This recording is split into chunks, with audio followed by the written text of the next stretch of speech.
2026 சட்டமன்ற தேர்தலுக்கு பின்பு என்டிஏவில் இணைகிறாரா விஜய்?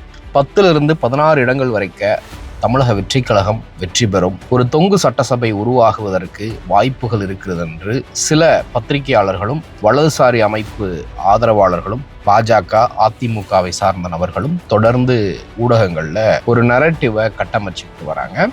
அப்படி ஒரு வேளை தொங்கு சட்டசபை உருவாகுச்சு அப்படின்னா விஜய் உதவியோடு என்டிஏ அரசு அமைக்கப்படும். எடப்பாடி அவர்கள் முதல்வராக இருக்க மாட்டார். அமித்ஷாவோ மோடியோ யாரை தேர்ந்தெடுக்கிறாங்களோ அவர்கள்தான் முதல்வராக இருப்பார் அப்படிங்கிற ஒரு கட்டமைப்பை இப்பொழுது கட்டமைக்க தொடங்கி இருக்கிறாங்க. இது சாத்தியமா அப்படின்னு பாக்குறப்ப பெரிய அளவுக்கு சாத்தியம் இல்லை அப்படின்னு சொல்லப்படுகிறது. சமீபத்தில் வரக்கூடிய பல்வேறு கருத்து கணிப்புகள்ல பெரும்பான்மையான கருத்து கணிப்புகள் திமுக கூட்டணி தான் வெற்றி பெற்று ஆட்சியை அமைக்கும். நிச்சயமாக 40% மேலாக வாக்குகளை பெற்று ஆட்சி அமைக்கும் அப்படின்னு சொல்றாங்க. பட் இருந்தாலும் எஸ்ஐஆருக்கு பின்பு அப்படிங்கிற ஒரு டவுட் உள்ள ஒளிஞ்சுக்கிட்டு இருக்குது. இதை பற்றிய ஒரு விரிவான செய்தி தான் இந்த வீடியோல நம்ம பார்க்க போறோம்.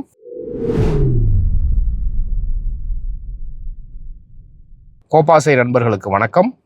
வீடியோக்குள்ள போறதுக்கு முன்னாடி சேனலை மறக்காம சப்ஸ்கிரைப் பண்ணிருங்க. இந்த வீடியோவை லைக் பண்ணிட்டு உங்கள் கருத்துக்களை மறக்காம கமெண்ட் செக்ஷன்ல பதிவிட்டுருங்க. 2026 சட்டமன்ற தேர்தலுக்கு பின்பு தமிழக வெற்றிக் கழகத்தினுடைய தலைவர் விஜய் என்டிஏவில் இணைகிறாரா? எங்கள் அரசியல் எதிரி திமுக தான், எங்களுக்கு கொள்கை எதிரி தான் பாஜக.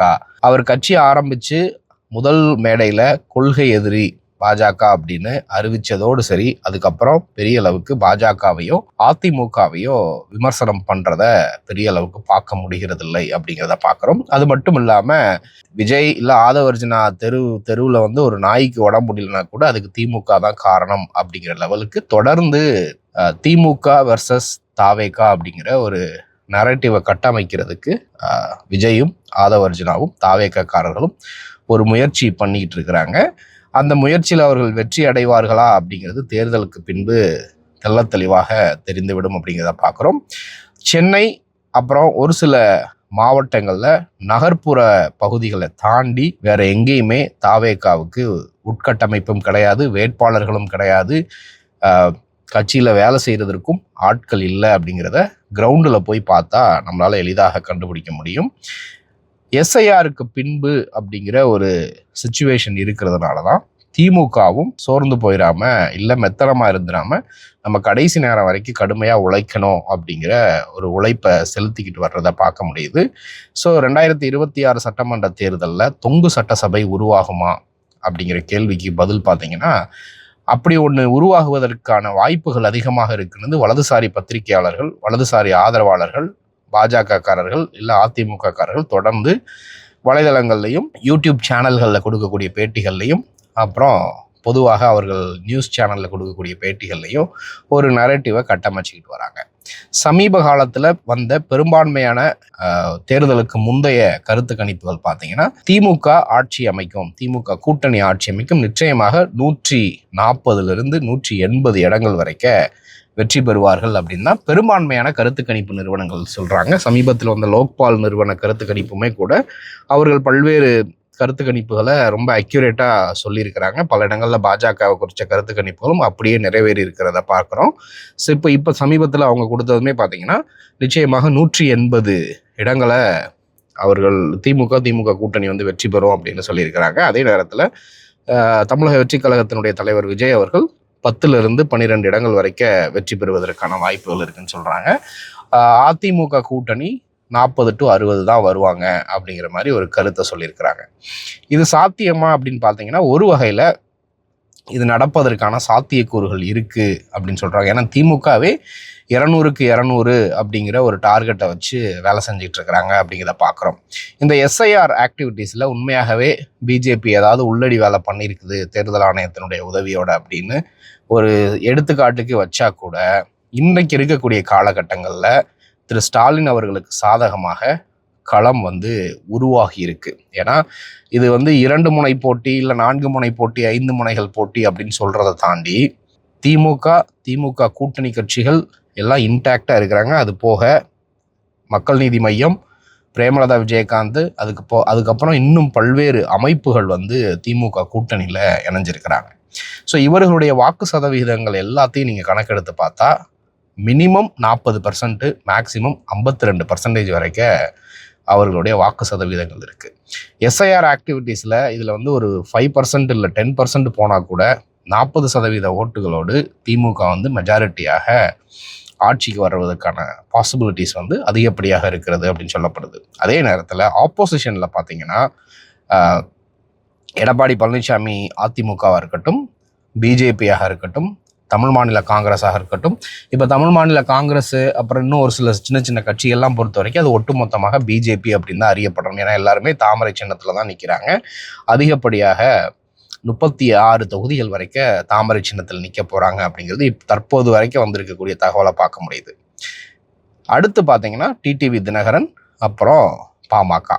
இப்போ இந்த கூட்டணியில் அதிமுகவையும் பாமகவையும் தவிர்த்து மற்ற கூட்டணியில் இருக்கக்கூடிய மற்ற கட்சிகள் பாஜகவையும் சேர்த்தே பார்த்தீங்கன்னா பெரிய அளவுக்கு அவர்கள் வெற்றி பெற போவதில்லை அப்படிங்கிறது தான் களத்தினுடைய யதார்த்தமாக இருக்கிறது.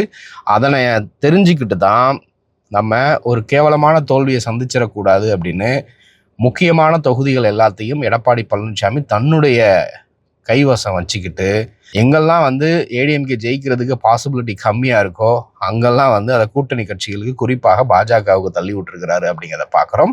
இதில் ரொம்ப கிளவராக அதிமுக பொதுச் செயலாளர் எடப்பாடி பழனிசாமி அவர்களும் சரி, திரு ஸ்டாலின் அவர்களும் ரொம்ப கிளவரான ஒரு மூவ் பண்ணியிருக்கிறாங்க. என்னென்னா கடைசி நேரம் வரைக்கும் இந்த வேட்பாளர்களுடைய பட்டியலை அறிவிக்கிறத இழுத்துட்டு வந்திருக்கிறாங்க.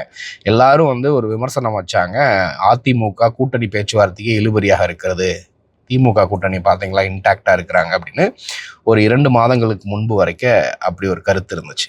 அதுக்கப்புறம் பார்த்தீங்கன்னா திடீர்னு அதிமுக எல்லாத்தையும் கூட்டணி தொகுதி பங்கீடுகள் எல்லாம் முடித்து டபார்னு அறிவித்து வேட்பாளர்களையும் முதற்கட்ட வேட்பாளர் 2ஆம் கட்ட வேட்பாளர்னு எடப்பாடி பழனிசாமி அவர்கள் அறிவிச்சிட்டாங்க அப்படிங்கிறத பார்க்குறோம்.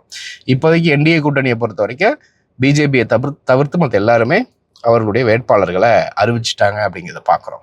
ஆனால் திமுக மட்டும் கடைசி வரைக்கும் அறிவிக்காமலே வச்சுருந்தாங்க. அது வந்து ஸ்டாலின் மீதும் திமுக கூட்டணி மீதும் ஒரு விமர்சனமாக வைக்கப்பட்டது. ஆனால் உண்மையாகவே என்ன உள்ள நடந்திருக்கு அப்படின்னா திமுக கட்சிக்குள்ளேயும் பல அதிருப்திகள் இருக்குது. பல நபர்களுக்கு சீட்டு கொடுக்குறோம் அப்படின்னு சொல்லியோ இல்லை அவங்க சீட்டு கொடுத்துருவாங்க அப்படின்னு எதிர்பார்ப்பில் பலரும் இருந்திருக்கிறாங்க. இதை முன்னக்கூட்டியே வேட்பாளர்களுடைய பட்டியலை அறிவிச்சிருந்தாங்க அப்படின்னா பல பேர் திமுகலேருந்து வெளியேறி இருப்பாங்க. இல்லை மாற்று கட்சியில் சேர்ந்து அவர்கள் வந்து உடனே இவர்களுக்கு எம்எல்ஏ சீட்டு கொடுத்துட்டாங்க அப்படின்னா அது வந்து ஒரு பர்செப்ஷனை வந்து டிஸ்டர்ப் பண்ணும், திமுகவுக்கு எதிரான ஒரு மனநிலையை மக்கள் மத்தியில் உருவாக்கும். அப்படிங்கிறதுனாலேயே ஸ்டாலின் அவர்கள் கடைசி வரைக்கும் வெயிட் பண்ணிட்டு மற்ற எல்லாரும் வேட்பாளர்கள் அறிவிச்சிட்டிங்களா, இந்த திமுகவினுடைய வேட்பாளர்கள் அப்படின்னு அறிவிச்சிருக்கிறாங்க. ஏன்னா ஒரு கட்சியில் வந்து வேட்பாளர் அறிவிச்சதுக்கப்புறம் அவர் வந்து இன்னொரு கட்சிக்காரங்களுக்கு கொடுத்தா அந்த கட்சிக்குள்ளேயும் பல பிரச்சனைகள் வரும் அப்படிங்கிறதெல்லாம் தெரிஞ்சுதான் திரு ஸ்டாலின் அவர்கள் அதை செஞ்சுருக்கிறாங்க அப்படிங்கிறத பார்க்குறோம். ஸோ இப்போது தேர்தலுக்கு பின்பு விஜய் அவர்கள் பாஜக அதிமுகவோட சேர்ந்து பயணிக்கிறதுக்கு அதிகப்படியான வாய்ப்புகள் இருக்குது. முதல்ல அதுக்கு அவர் ஜெயிக்கிறாரா அப்படிங்கிறது தான் இன்றைக்கி இருக்கக்கூடிய கிரவுண்ட் ரியாலிட்டியை பார்க்கணும். களத்தை பொறுத்த வரைக்கும் இப்பொழுது வரைக்கும் திரு ஸ்டாலின் அவர்களாக இருக்கட்டும், உதயநிதி ஸ்டாலினாக இருக்கட்டும், கனிமொழி அவர்களாக இருக்கட்டும், மற்ற அமைச்சர்களாக இருக்கட்டும், கடந்த 5 வருடங்களில் பெரிய அளவுக்கு மக்கள் மத்தியில் ஒரு ஆன்டி இன்கும்பன்சி பில்டு ஆகாத அளவுக்கு இவங்க மீடியா மேனேஜ்மெண்ட்டை பக்காவாக வச்சுருக்கிறாங்க. அது மட்டும் இல்லாமல் தொகுதி வாரியாக மண்டல வாரியாக மக்களுக்கிட்ட திமுக அரசினுடைய சாதனைகளை கொண்டு போய் சேர்த்துருக்கிறாங்க. ஸோ இப்பொழுது பில்ட் ஆகிருக்கக்கூடிய இந்த மொமெண்டம் 2026 31 வரைக்கும் கொண்டு போகணும் அப்படின்னா அதற்கு வந்து தமிழ்நாட்டு உரிமைகள், தமிழ்நாட்டு மக்களுடைய வாழ்வாதாரங்களை காப்பாற்றுவதற்கு திமுக தான் சிறந்த கட்சி அப்படிங்கிற ஒரு நம்பிக்கையை, ஒரு பர்செப்ஷனை மக்கள் மனசில் விதைச்சிருக்கிறாங்க அப்படிங்கிறத பார்க்குறோம். ஸோ அந்த அடிப்படையில் தான் இப்போ முன்னாடிலாம் பார்த்தீங்கன்னா நாடாளுமன்ற தேர்தல் அப்போ கூட ஓரளவுக்கு தேர்தல் நடந்துக்கிட்டு இருக்கு, பிரச்சாரங்கள் போய்கிட்டு இருக்கு அப்படிங்கிற உணர்வு மக்களுக்கு இருந்துச்சு. ஆனால் இப்போ அந்த உணர்வே இல்லாத அளவுக்கு ஸ்மூத்தாக போயிட்டு இருக்கிறத பார்க்க முடியுது. ஸோ அதுவே என்ன சொல்கிறாங்க அப்படின்னா ஆளுங்கட்சிக்கு சாதகமான சூழ்நிலை தான் அதிகப்படியாக இருக்கிறது. இது வந்து எடப்பாடி பழனிசாமிக்கு நல்லாவே தெரியும். அதனால தான் முடிஞ்ச அளவுக்கு அவரும் அவர் கூட இருக்கக்கூடிய தலைவர்களும் வெற்றி பெறுவதற்கு ஏதுவாக சில தொகுதிகளை செலக்ட் பண்ணி கையில் வச்சுக்கிட்டாங்க. தோல்வியை சந்தித்தாலும் படுதோல்வியை சந்திக்கக்கூடாது, கட்சியை கைக்குள்ளே வச்சுக்கணும் அப்படிங்கிற ஒரு முயற்சியில் தான் அவர்கள் ஈடுபட்டு கொண்டிருக்கிறாங்க அப்படின்னு சொல்லப்படுகிறது. தாவேகாவுக்கு பின்னாடி பிஜேபி தான் இருக்கிறாங்க. பிஜேபி தான் வந்து ஒரே கல்ல 2 மாங்காய் அடிக்கிற மாதிரி. ஒன்று தொங்கு சட்டசபை வந்துச்சுன்னா விஜயை வச்சு ஆட்சி அமைக்கலாம், இல்லையா திமுக ஜெயிச்சிருச்சுன்னா விஜயை வச்சு அதிமுகவை காலி பண்ணிடணும் அப்படிங்கிற முயற்சியில் தான் பிஜேபி அசைன்மெண்ட் கொடுத்திருப்பதாக சொல்லப்படுகிறது. ஏன்னா விஜய் அவர்களுடைய நடவடிக்கைகளை கூர்ந்து கவனிச்சுக்கிட்டு வந்தா இந்த தேர்தலில் வெற்றி பெறணுங்கிற எண்ணத்தில் அவர் பிரச்சாரத்தில் ஈடுபடுற மாதிரியே தெரியலை அப்படிங்கிறத பார்க்குறோம். அவர் கட்சி ஆரம்பித்த காலகட்டத்தில் இருந்த மக்கள் மத்தியில் இருந்த மிகப்பெரிய ஆதரவுகள், சிறுபான்மையின மக்கள் மத்தியில் இருந்த ஆதரவுகள்லாம் இப்பொழுது சுத்தமாக அவர்கிட்ட இல்லை அப்படிங்கிறத பார்க்குறோம். வெறும் ரசிகர்களுடைய ஆதரவுகள் மட்டும்தான் இப்போ எஞ்சி இருக்கு. அவர் வேட்பாளர்களை தேர்வு செஞ்ச விதம், அவர் பேசுகிற விதம், அவர் நடந்து கொண்ட விதம்னு பல விஷயங்கள், பல காரணிகள் வந்து தாவேகாவினுடைய அந்த வீழ்ச்சிக்கு காரணமாக அமைஞ்சிருக்குது இந்த 1.5 வருஷத்துக்குள்ள அப்படிங்கிறத பார்க்குறோம். ஸோ தொங்கு சட்டசபை அமைகிறது அப்படிங்கிறது கேள்விக்குறியான ஒரு விஷயம்தான். தொடர்ந்து அதை குறித்து பேசலாம். இதை குறித்து நீங்கள் என்ன நினைக்கிறீங்க அப்படிங்கிறத மறக்காமல் கமெண்ட்டில் சொல்லுங்கள். நன்றி.